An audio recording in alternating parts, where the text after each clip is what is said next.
Well, first of all, you see the title is probably not very appealing for somebody who's not really familiar with this kind of things. So let me tell you why I'm dealing with these objects that we call two-dimensional oxides. Now, if you go in science nowadays, in material science and chemistry, there is a kind of frenzy about one material which has become extremely popular, which is graphene. Well, graphene is something that exists in nature because if we put graphene layers one on top of the other, we have graphite, which is a very common material. But this has started a new area, which is an area of so-called two-dimensional materials, which is quite strange because there is nothing which is two-dimensional. We are all in three-dimensional. So the definition is already something quite peculiar. Two-dimensional here means that we have something where one dimension is much, much thinner than the other two dimensions. So it's a sheet of something. And of course, it can be carbon, and it can exist in nature. It can be sulfide, which also exists in nature. But people have started to grow new materials and new thin layers, and these don't exist in nature, and we can do many other things with them. Now, just to give you an example, graphene is the thinnest layer you can have because it is done by a single atom. So the thickness cannot be smaller than that. When we talk of oxides, thin films, ultra-thin films, we have to suppose that we have a few atomic layers, still extremely thin compared to our normal experience. Now, let me tell you that this is not so exotic because in this picture we see on the top right the picture of the first transistor, which has nothing to do with what we are using today, but the first transistor was a macroscopic object, and these are the inventors of the first transistor, Brattain, Shockley, and Bardeen. They started a new era. The era of electronics started in 1947, and we have heard also during this talk how important this has been for the changes in our society. What is less known is that in 1960, transistors started to be produced with a completely different technology. It's so-called planar technologies, where you have a silicon material, but on top of a silicon, you have an electrode, which is a metallic gate, and in red, you have an ultra-thin film of an oxide. It is a silicon dioxide. And this is an insulator. It has a very fundamental role in the transistor. The transistor would not work without that layer. And transistors contain oxides in our pockets. There are oxides of just 1-2 nanometers in thickness, which makes our devices work. So without this, it would have been impossible to have what we have heard in these days, which is, I think, the biggest revolution in the human history, in my view, which is probably the internet era. And this is changing our lives very deeply. We have heard that, and we have also sometimes to be worried about the way things have changed and how fast are these changes. This is derived from a number of technologies. And so thin films are also entering in these technologies. Nowadays, people are trying to build new transistors, and we heard the previous talk by Elvira Fortunato, also using these two-dimensional materials like this molybdenum disulfide layer, which plays the role of an insulator between the silicon and the gate. But let me give you a few other examples where these ultra-thin films of oxides are used. When we use our computers and we switch them off, then we lose all the information. So before turning off the computer, it asks, do you want to close this application? Do you want to close that application? Because we are using volatile memories. So the memories in our computer stop to work when we basically stop to have a power attached to them. Now people are trying to grow non-volatile memories, so memories that can stay, that keep basically the information also when the computer is turned off. And these are also based on magnetic electrodes separated by an insulating layer, and this insulating layer can be a magnesium oxide, for instance, oxide of, again, few atom thickness. However, there are very other fields where ultra-thin film oxides are present. This is a completely different subject and material, but we are very familiar. This is a copper roof, these are aluminum cans, or these are kitchen utensils. They are done of copper, aluminum, or stainless steel. What is the relationship with oxides? They do not corrode, they do not change in time, because they are covered by a passive layer, a very thin layer. In one case it's copper oxide, In the other case, it's aluminum oxide. And for stainless steels, it's chromium oxide. So we think we touch with our fingers the metal, but that's not true. There is a very thin skin in between our finger and the metal. And the skin is a thin oxide film. And this is essential because if this film is broken and you have a hole, then you start to corrode your material. So all the metals that cannot be covered by this kind of ultra-thin films, they become completely corroded and rusted. So this is a very important technology because it has to do with basically corrosion protection. So there is a lot of activity and also modeling in this kind of in this area. And these films are extremely thin. So again, few nanometers of thickness. Now I could go on because these materials and these thin films are used in fuel cells, in gas sensors, in solar cells. So there are a number of applications, but nothing of this, none of this application has to do with chemistry. And what I want to report today is actually, as Pierre was mentioning, something which is related to a very important technology, which is often neglected in the community, in the society, which is catalysis. Catalysis is considered to be a mature technology, but without catalysis, our lives could not be the same. About 90% of all what we use is produced at least by at least one process, one catalytic process. Catalysis is essential to produce textiles, drugs, fuels, everything. And industrial catalysis is one very important aspect because the catalyst basically helps you to transform a chemical into another chemical at a lower energy cost. So we save a lot of energy. But it's also essential sometimes not to save energy, but to reduce pollutants. For instance, in our cars, we have a catalyst. And the catalyst is very important because it has to eliminate all the toxic gases which are produced in the combustion. So catalysis is an extremely important activity, human activity, but catalysts are very complex objects. Pierre was mentioning, this is one of the topics where I've been working for many years. A catalyst is built by a nanoparticle, so a metal particle containing maybe thousands of atoms, but for us 1,000 atoms seems a big number, actually is a negligible number because atoms, we have an immense number of atoms. Our Avogadro number is an immense number. So these are extremely small particles supported on an oxide. And then molecules come from the gas and they react and they change and transform in something else. It looks simple, but it's extremely complicated. And to control basically the properties of a catalyst, it takes a long time to really understand how does it work. And since catalysts are really complex objects, people started to try to introduce the complexity in a hierarchical way. So people try to grow model systems. By model systems, I mean systems which are similar to a real catalytic system, but where you have a control on the various components that finally determine the activity of that catalyst. And this was around, it started a long time ago, around the 60s and the 70s, but the oxides as a model of catalysts were started to study about 20-25 years ago. And for reasons that I don't want to explain now because it becomes too technical, people started to grow oxide films. There are many reasons for that, but of course you may have a better control of the composition, on the structure, on the purity, on the defects.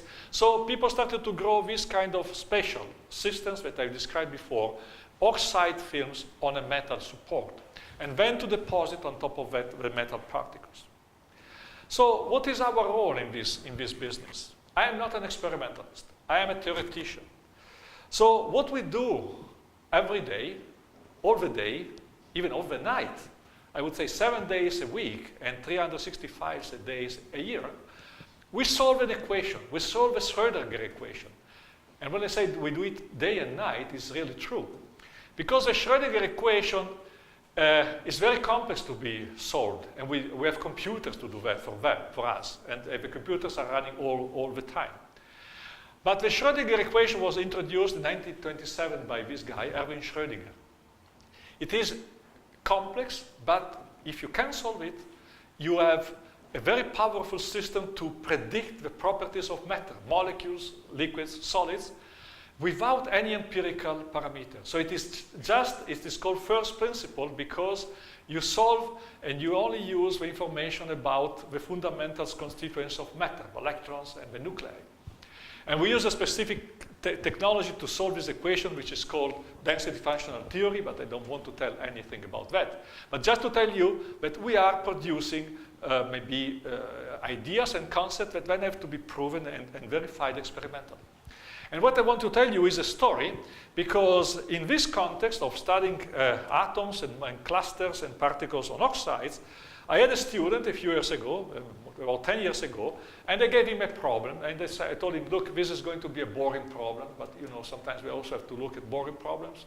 And it's a very simple model system. We have a gold atom, which is represented here by the green sphere, and we put a gold atom on top of an oxide, a magnesium oxide, and then we compute the properties of this atom as a function, you see, of a number of layers. 1, 2, 3, 4, 5.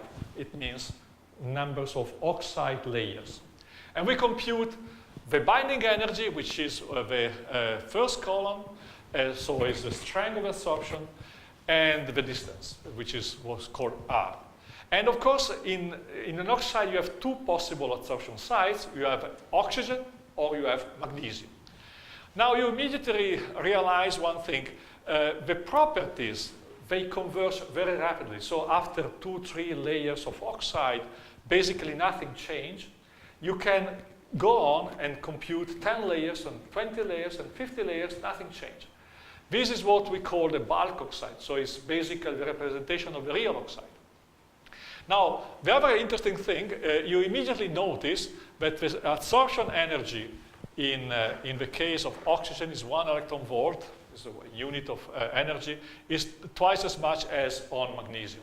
That means the gold atom wants to sit on the oxygen. Okay, nothing really exciting.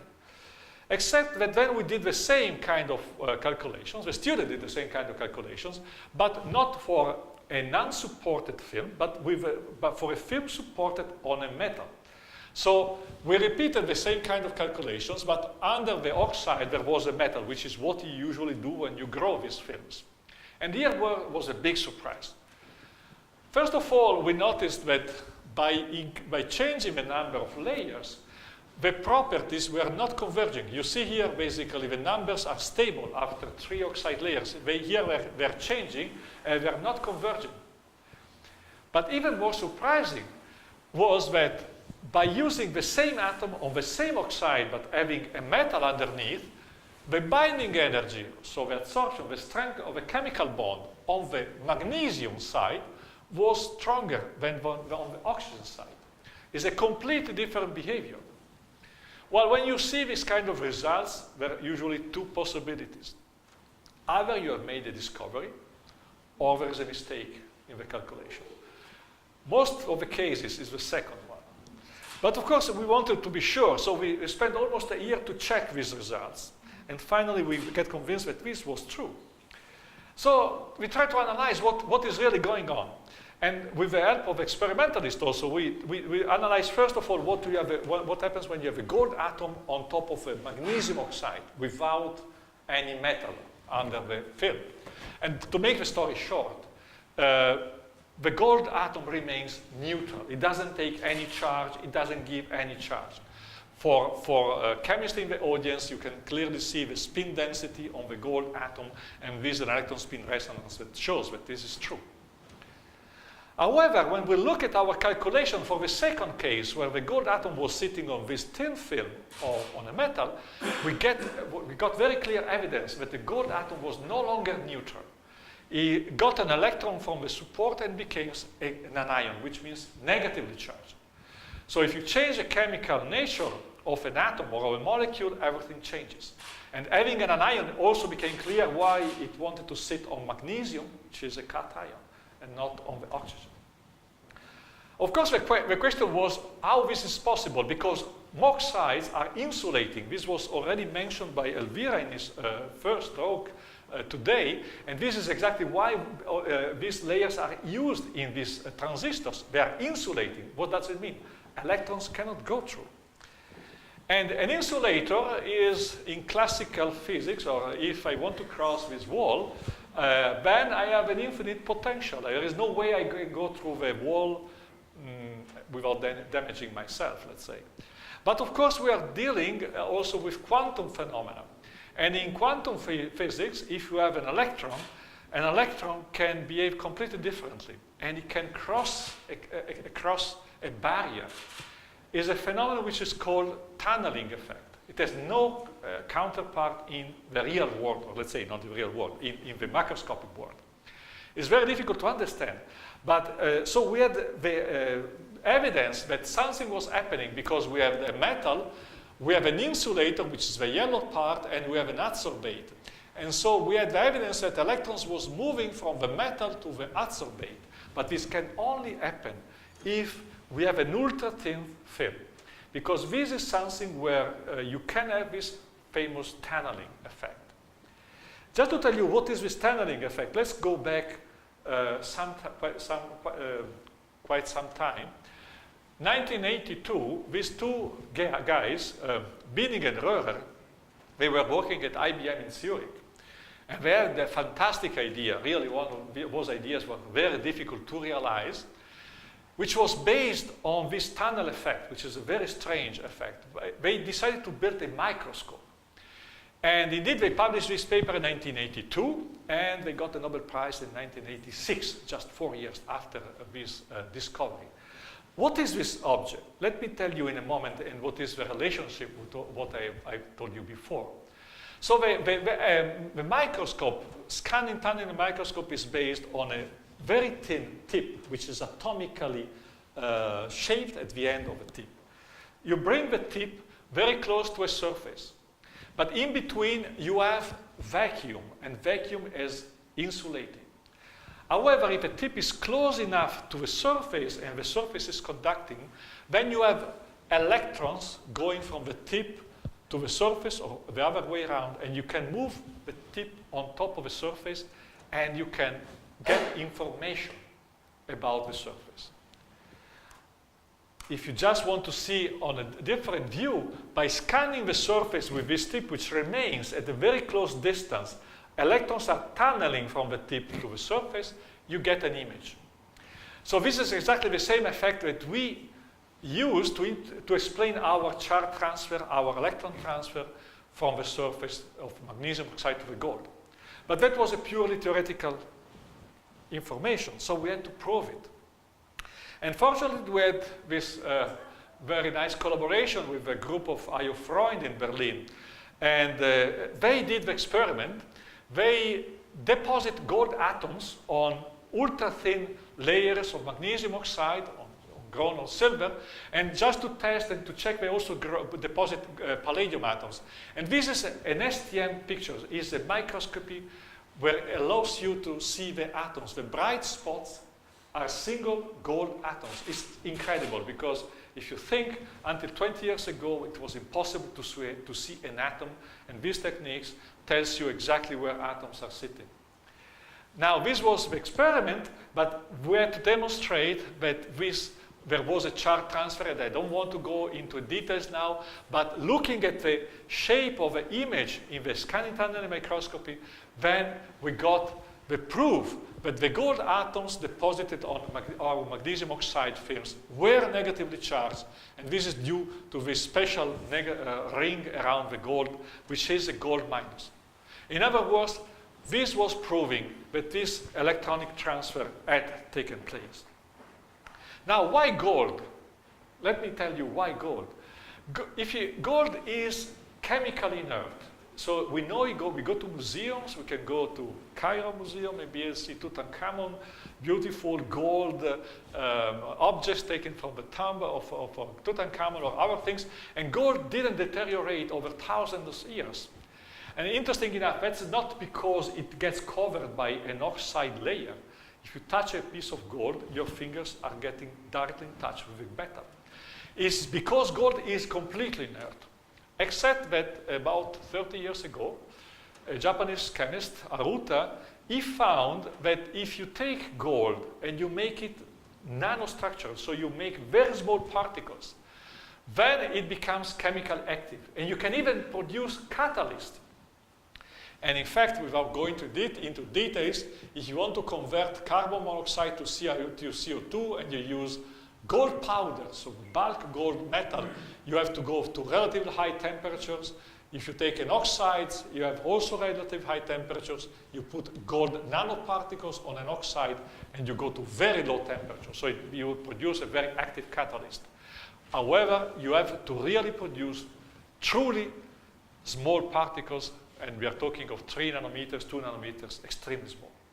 So coming back to our calculations and to our finding, we had seen this electron transfer in the case of a single gold atom. So the catalyst is usually done by a number of atoms. So we wanted to check that for what you call a cluster. And gold exists, gold 20, if you take 20 gold atoms, it exists in the gas phase with a shape that is shown here, is a tetrahedral shape, is a 3-dimensional structure. If you compute or you consider this 2-dimensional structure of gold is less stable by something like 2 electron volts. So what we did, we supported these gold 3-dimensional or 2-dimensional structures on magnesium oxide, our support. But we did it by considering a thick oxide, so not an ultra-thin film. And what we found that still the 3-dimensional particle was much more stable, 1.2 electron volts, more stable than the 2-dimensional one. However, when we did the same calculations, looking now at a thin film, 2 layers of magnesium oxide, and the same cluster, the same gold 20, we found that the gold 20 didn't want it to stay 3-dimensional, to form a 3-dimensional particle, but wanted to become flat, to wet the surface, to really become, to have a strong adhesion with the oxide. And this structure was 3 electron volts more stable than the other one. And you see again, there is a big change when you go from a normal oxide to the same oxide grown as a thin film. Again, this was a theoretical prediction, and again, experimentalists did the experiment. They grow nanoparticles of gold on ultra-thin layers of magnesium oxide or on thicker layers. And to make a story short again, they found exactly what we predicted.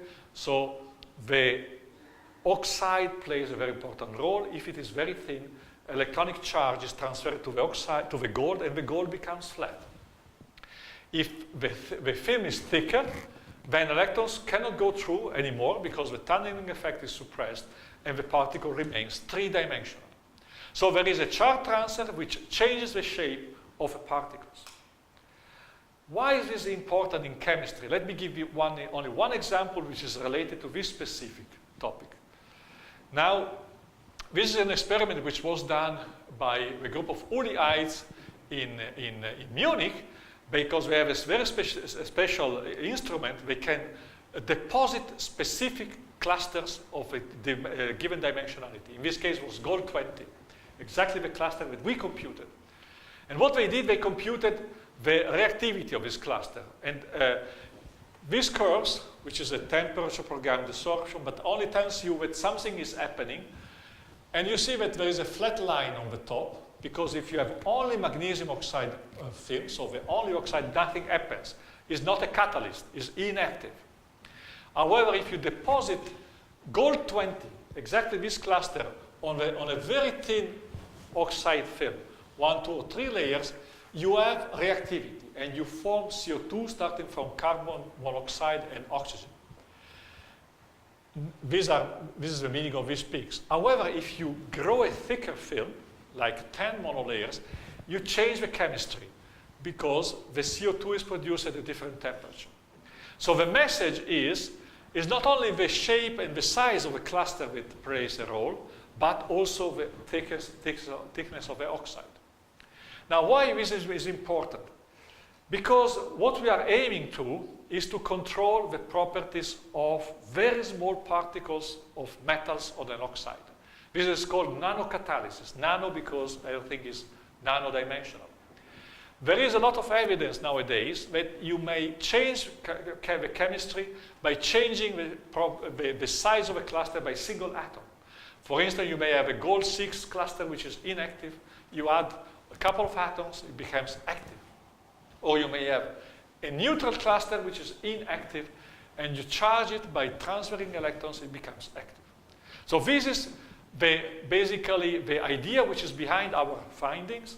And of course, there is a lot of work to be done still, but this is the way we think it's possible to go, because you may control a number of these properties, for instance, through the thickness of these oxides. I'm getting close to the end, but let me tell you that there are other phenomena in catalysis which are related to these oxide ultra-thin films. When people are growing these particles in real catalyst and they deposit them on an oxide, then under working condition, very often what happens is that the oxide migrates on top of a metal particle.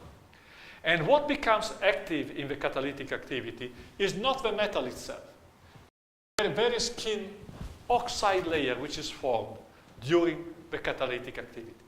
So controlling these oxide layers and how they grow and how they are formed is essential in this field. And this is why there has been in the last few years a growing activity and growing interest in this, which are now called ultra-thin or two-dimensional oxides. And with that, I would like to conclude and to thank the people who have been working in my group on these topics, but also to thank the experimentalists and some other theoreticians who have been collaborating with us on these fascinating topics. And again, thank you very much for the prize and for your very kind attention.